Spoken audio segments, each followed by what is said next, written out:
जय श्रीराम. श्री ब्रह्मचैतन्य गोंदवलेकर महाराज यांच्या प्रवचने ह्या पुस्तकातील आज 27 जुलैचं प्रवचन. आपण मागावे फक्त एका रामाजवळ. आपल्या जीवनामधील प्रत्येक क्रिया ही रामाच्या करिता व्हावी. आपले जगणे देखील त्याच्या सेवेसाठी असावे. किंबहुना लहान मुलाला जशी आई, मोठ्या मुलाला जसा बाप, बाईला जसा प्रेमळ नवरा, मुनिमाला जसा सज्जन मालक, नोकराला जसा त्याचा स्वामी, एखाद्याला जसा विश्वासू मित्र, तसा रामराया प्रत्येकाला वाटला पाहिजे. म्हणून प्रत्येकाने गोंदवल्यास यावे. भगवंताच्या अस्तित्वाची खरी जाणीव होऊन त्याच्या अनुसंधानामध्ये जीवनाचा प्रत्येक क्षण कसा घालवावा हे सगुणोपासनेशिवाय सामान्य स्त्री पुरुषांना समजणे अशक्य आहे. जगात घडून येणाऱ्या प्रत्येक गोष्टीमध्ये रामरायाची इच्छा काम करीत असल्याचे आपण जाणले पाहिजे.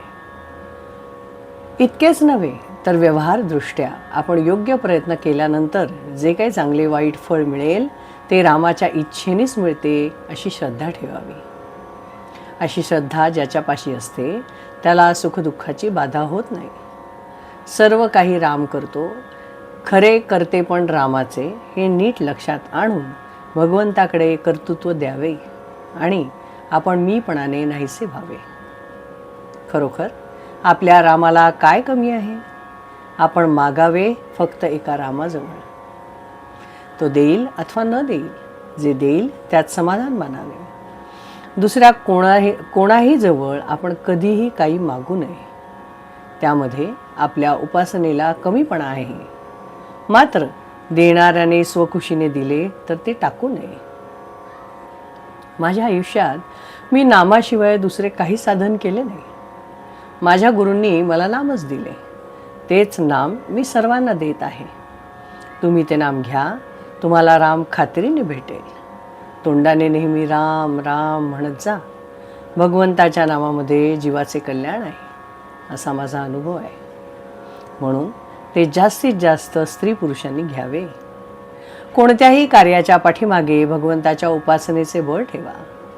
गायीचे रक्षण आणि तिची सेवा इतर कशासाठी नसावी, फक्त भगवंतासाठी असावी.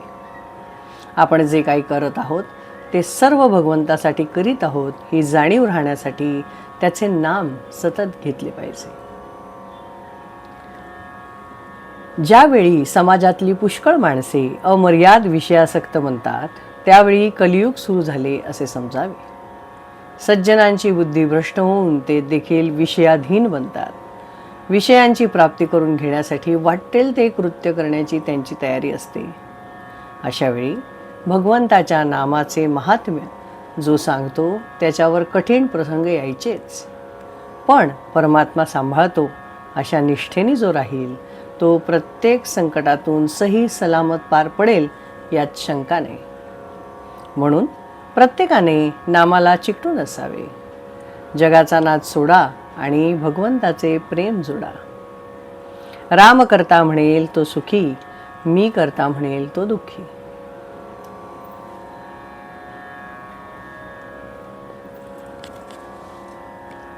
राम करता जो बोलेगा वो सुखी और जो बोलेगा मैं कर रहा हूँ वो दुखी.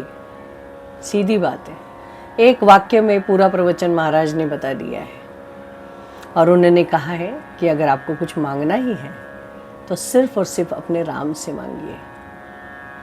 जैसे आपको भाई अपना प्यारा भाई लगता है, जैसे आपको पति लगता है, जैसे आपको माँ लगती है, जैसे आपको आपके पापा लगते हैं, जैसा आपको आपका बच्चा लगता है. ये इन रिश्तों में कैसे आत्मीयता और प्रेम है आपके पास.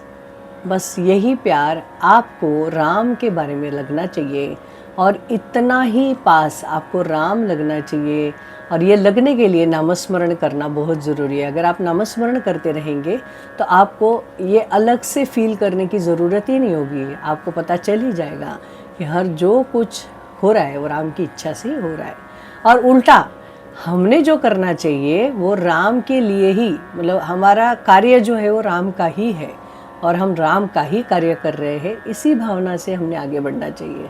हमने भी वही सोच रखकर नामस्मरण करते हुए आगे बढ़ना चाहिए.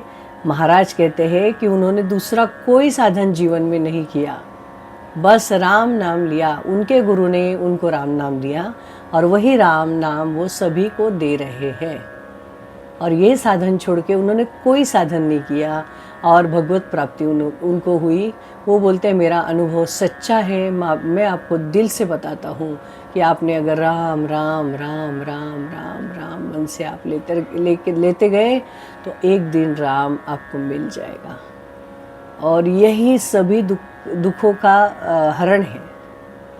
आप कितना भी कोशिश कीजिए, आप संसार के किसी भी चीज़ से शाश्वत सुख नहीं पा सकते हैं, लेकिन अगर राम नाम लेते हैं तो सुख ही सुख है, आत्मिक आनंद है, स्वानंद है। तो राम नाम लीजिए, राम करता समझिए, मैं करता ना समझे। सुखी रहिए। जय श्री राम। श्री राम जय जय राम। श्री राम जय जय राम।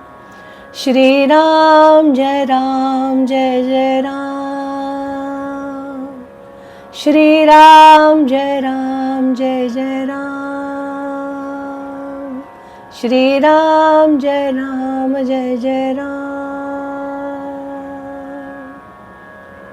जय श्री राम।